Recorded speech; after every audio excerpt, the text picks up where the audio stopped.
Welcome back to Unveiled Truths Crime Tales, the channel where we uncover real stories that are shocking, tragic, and sometimes unbelievable. Before we begin, if you enjoy true crime stories and deep dives into real cases, make sure you subscribe and turn on notifications so you never miss a new episode. What happened inside a St. Paul apartment on a Wednesday afternoon started with a knock on a door and ended with a man dead, a woman fighting for her life, and a 22-year-old facing murder charges. This is a story about relationships, fear, and a moment where everything spiraled out of control. It was a normal Wednesday afternoon in St. Paul, Minnesota. On the 1500 block of Edmond Avenue, people were going about their day, some at work, some at home, others running errands. It was the kind of quiet weekday afternoon where nothing unusual seems to happen. But at around 1:10 p.m., everything changed. Police were called to an apartment building after reports of a shooting. When officers arrived, they found two people suffering from gunshot wounds, a man and a woman. Both were rushed to the hospital, but only one of them would survive. The man later died from his injuries. The woman survived, but her injuries were severe. According to court documents, she would need multiple surgeries and would be dealing with the consequences of that day for a long time. But what exactly happened inside that apartment? According to investigators, the 22-year-old man involved in the shooting had been in an on-and-off relationship with the woman for 3 to 4 years. On the day of the shooting, he was staying at her apartment. We don't know exactly what their relationship was like behind closed doors, whether it was peaceful, complicated, or full of tension. But we do know that someone else entered the story that day. Another man. And he showed up at the apartment door. The 22-year-old told police that he heard a knock on the door. When the door opened, a man walked in. The man was armed. He had a firearm with an extended magazine. According to the statement, the armed man asked the woman about getting his belongings. At that moment, the situation was already dangerous. An armed man had entered the apartment, and tensions were high. The 22-year-old said he went to the bathroom, but he wasn't just hiding. He said he went to get his AR-style rifle. And seconds later, everything would explode into violence.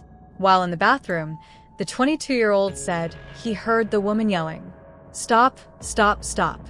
He came out and said he saw the armed man hit the woman with his gun.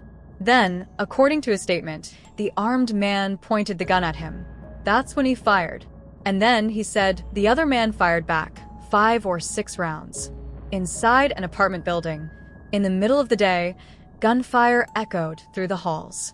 When it was over, one man was dying, and a woman was critically injured.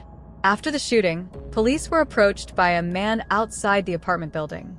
He told officers that the 22-year-old had told him that a man had come into the building and assaulted his girlfriend. Police later found the 22-year-old a few blocks away on the 1200 block of Thomas Avenue. He was taken into custody. Police executed a search warrant and found an AR platform rifle at the residence.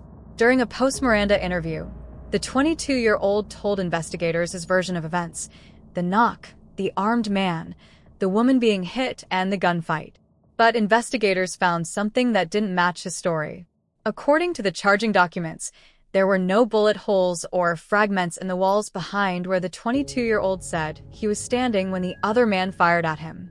That detail raised serious questions. Was it self-defense? Or was it something else? Prosecutors reviewed the evidence and made a decision. The 22-year-old was charged with second-degree murder, second-degree attempted murder assault. The man who died has not yet been publicly identified. The woman survived, but her life will never be the same. And the 22-year-old now faces the possibility of spending decades in prison if convicted.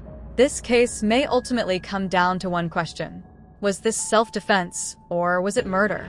Cases like this are complicated. On one hand, the 22-year-old claims an armed man entered the apartment and assaulted his girlfriend. On the other hand, investigators say the physical evidence doesn't fully support his version of events. And in court, physical evidence often speaks louder than words. So, the question becomes, did he fire to protect himself and his girlfriend?